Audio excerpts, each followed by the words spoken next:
Hello, I'm Sarah from South London Sling Library, and today I'd like to talk to you about using the Close Caboo baby carrier with a slightly bigger baby. As your baby approaches the end of the fourth trimester, it can often feel like they're starting to rebel against the sling. So they might be pushing away from you, they might fuss and cry when you put them in the sling. It might feel like they just don't want to be hugged into you anymore, and people start to feel like this is the point at which they should face their baby away from them. Now, you don't have to face your baby away from you, and in the Caboo, that's really not an option. If you're enjoying your Caboo otherwise, there are ways in which to open up your baby's field of vision so that they feel less cocooned. And yeah, they've got that view, they're able to then see other people and to look around them, and they can generally settle down again in the sling. You may also find this is the point at which your baby likes a hip or side carry position. If you're already naturally sitting your baby round on your hip, there's absolutely no reason why your sling shouldn't do it for you. I'll link in the description box below of how you would do that with your Close Caboo. Generally that's once they've nailed their head and neck control, and like I say, once you find yourself naturally sitting your baby on your hip, no reason the sling can't do it for you. But in terms of opening up their field of vision as they approach the end of the fourth trimester, this is what we're going to do. You're going to put your sling on just as you would normally. You've got your back panel nice and low so that it distributes the weight more effectively around your torso and isn't loading the baby's weight onto the back of your neck. And you've made sure that your sling is not too loose. You literally just need enough space for your baby's bum, and that's it. Then I'm going to grab my baby. So this is Sydney. Sydney's not quite a newborn, but isn't a great hulking toddler yet, somewhere in between. I'm going to pop Sydney into the Caboo in exactly the same way I would a newborn. So lifting them slightly higher onto my shoulder makes it easier to slip their feet in. So one foot that side, the other foot this side, and then just let them sit down. Encouraging the fabric into the back of their knees, not into their groin, just like when they were a tiny newborn, and letting their bottom drop right down over that fabric. You're looking for that knees up, bottom down position. A deck chair style seat rather than having his bottom stuck out like like perching on a bar stool.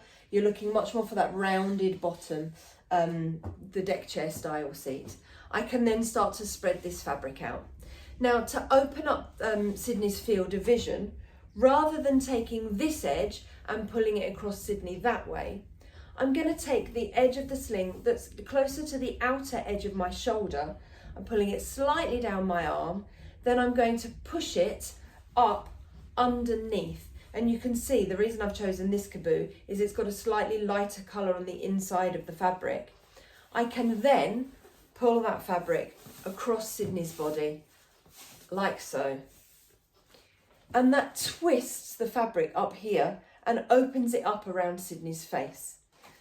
I can then do exactly the same on the other side, so take the outer edge near the outer aspect of my shoulder, slightly down my arm, and then up underneath and pull it across Sydney's body that way. So both of those layers of fabric go from the backs of Sydney's knees, from knee to knee on both layers, from one knee all the way into the back of the other knee, and almost shoulder to shoulder.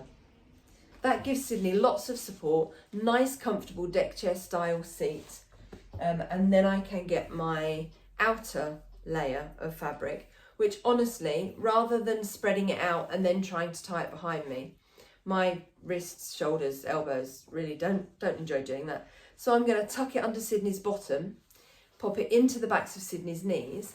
I can then tie it around about waist height, which is just easier for my poor decrepit joints. Nice double knot. And I can then put my thumbs or my fingers in the top edge of that outer layer and pull it up. Like so. You might notice I've got the little headrest piece tucked in, so rather than having this up across the back of Sydney's head, because what we're trying to do is open up Sydney's field of vision, I can just tuck that in like so. Now Sydney can see an awful lot more of what's going on. They can look around, and then if Sydney has absolutely nailed their head and neck control, they're working on their torso control.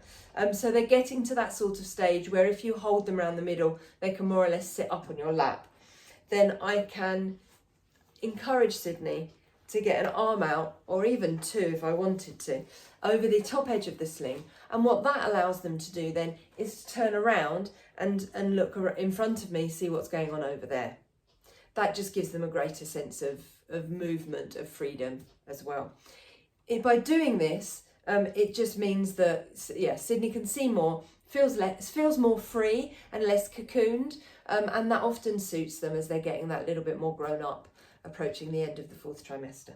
You've got exactly the same safety guidelines, so I still want to make sure that Sydney hasn't got room in the sling to pull away from me or to slump, put their chin on their chest, close their airway. I can still see their face. I know their chin is off their chest.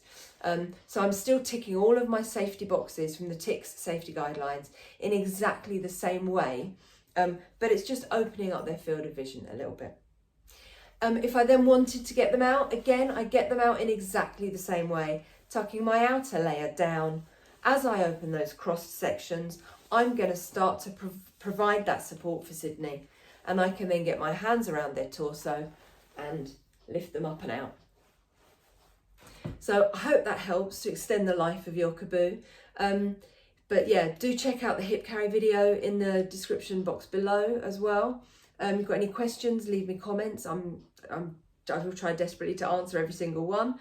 And if you'd like to borrow a Caboo, or you'd like to have a consultation to discuss use of your Caboo, you can find both of those things at our website on southlondonslings.co.uk. Thanks a lot, and I'll see you soon. Bye.